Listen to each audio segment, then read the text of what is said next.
She had never thought her life would come to this moment.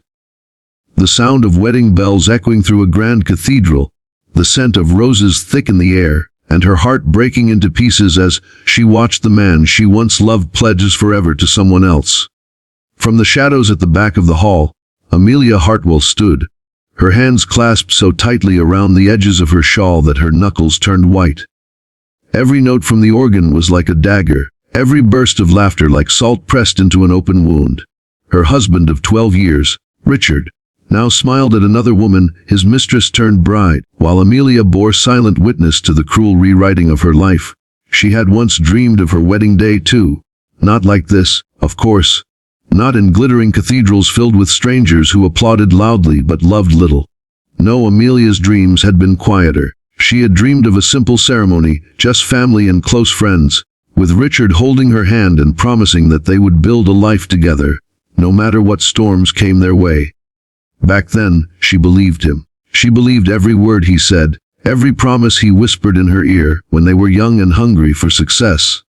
Now, that young woman felt like a ghost inside her, long dead, replaced by a version of herself who stood silently in black, watching her life crumble. If you believe in kindness, second chances, and the power of hidden strength, take a moment right now to like this video, share it with your friends, comment your thoughts, and subscribe to the channel, Royal Stories.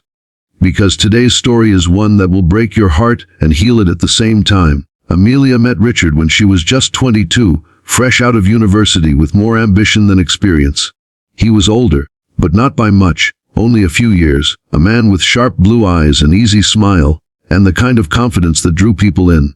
Richard talked about dreams as though they were inevitable. He spoke of building a company that would outlast generations, an empire that people would whisper about in boardrooms for decades. Most dismiss him as another dreamer, but Amelia, with her soft heart and determined spirit, believed. It was Amelia who sat with him at late night diners when money was scarce, scribbling plans on napkins as they split cheap coffee. It was Amelia who pulled double shifts at work to make sure their rent was paid while Richard chased investors. And it was Amelia who quietly invested the inheritance her late father had left her, pouring everything she had into the foundation of the business they would one day run together. They weren't just husband and wife. They were partners, equals, fighting for the same dream, and for a time, it was beautiful.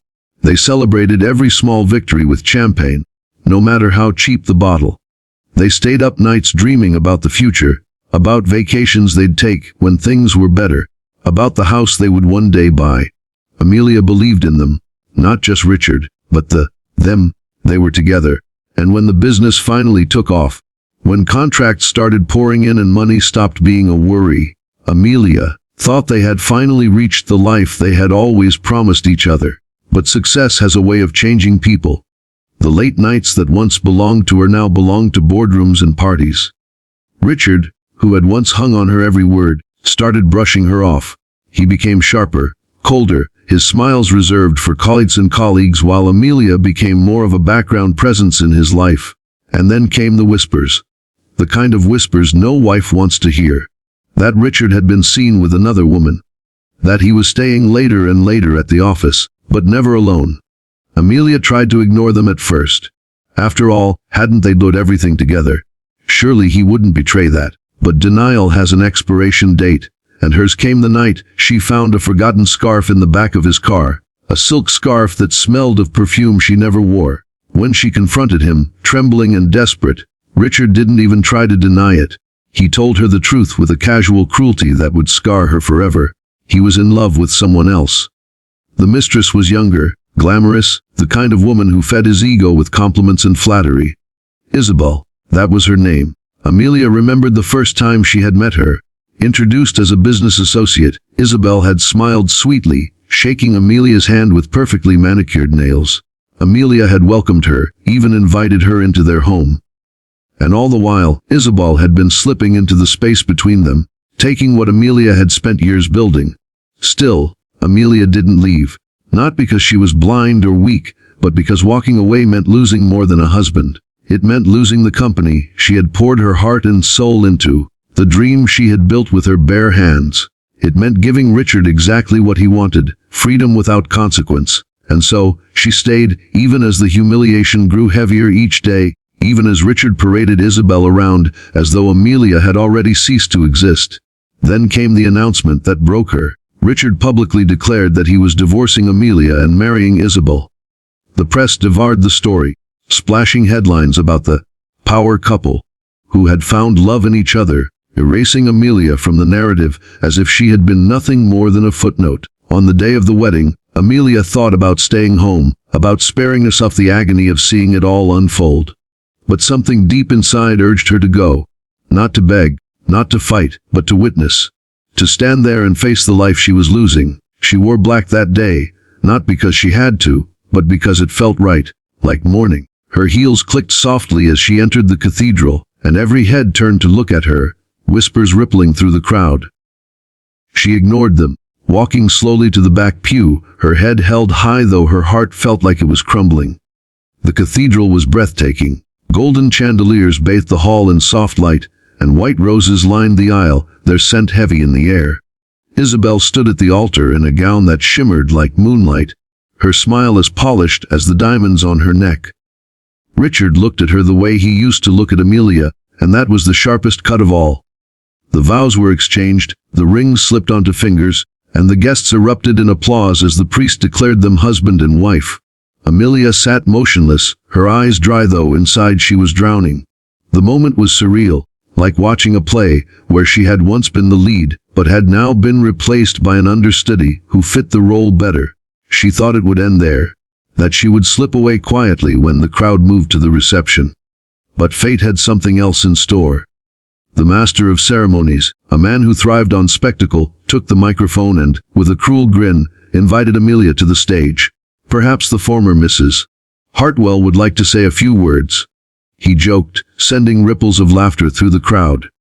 It was meant to humiliate her, to turn her grief into entertainment. Guests leaned forward eagerly, waiting for her to stumble, to cry, to confront a picture of a discarded wife undone by betrayal. But Amelia rose, slowly, gracefully, her heels striking against the marble floor as she walked forward. Her hands no longer trembled.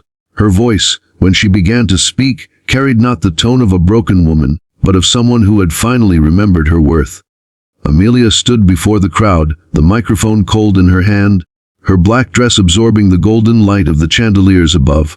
For a brief moment, silence filled the cathedral, not the warm silence of reverence, but the tense stillness of anticipation. Every guest watched her with eager eyes, waiting to see her collapse, to see the scorned wife crumble before the woman who had taken her place. But Amelia did not crumble. She straightened her back, drew in a deep breath, and let her eyes sweep slowly across the faces in the room. For the first time in years, she wasn't afraid of them. The whispers, the smirks, the judgment. They had already taken so much from her. There was nothing left to fear. "I want to thank you," she began, her voice steady, clear, resonant against the cathedral's marble walls. "Thank you for inviting me here today. When I walked in, I wasn't sure why I came. I thought perhaps it was to say goodbye, to put the past to rest. But standing here, I realize I came for another reason. To remind myself of who I am." The laughter that had bubbled through the audience at her introduction faded. Whispers turned uneasy. Richard's smug expression faltered, though Isabel's painted smile remained fixed in place.